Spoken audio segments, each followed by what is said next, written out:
பகவத்கீதையில் 20வது ஸ்லோகம்.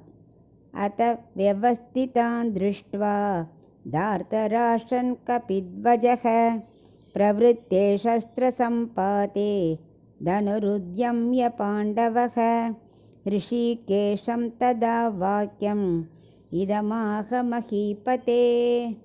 இப்போ இதோட அர்த்தத்தை பார்க்கலாம். ஹனுமான் கொடியை உடைய அர்ஜுனன், அதான் அர்ஜுனனோட தேரில் இருக்கிறது ஹனுமனோட கொடி. அந்த அர்ஜுனன் கிருஷ்ணனை பார்த்து, நான் யாரோட சண்டையிடணுமோ அவளை நான் நன்னா பார்க்குற வரைக்கும் என்னோடய தேரை 2 சேனைக்கு நடுவில் போய் நிறுத்து அப்படின்னு சொல்கிறான். கண்ணனும் இத்தனைக்கு இவ்வளோ பெரிய பரமாத்மா, அவர் இவன் சொன்ன உடனே கேட்டுண்டு நடுவில் நிறுத்தி, அர்ஜுனா இப்போ நன்னா பாரு, சண்டைக்கு வந்துட்டு நன்னா பாரு அப்படின்னு சொல்கிறதா சஞ்சயன் சொல்கிறான் திருதராஷ்டிரன்ட்ட.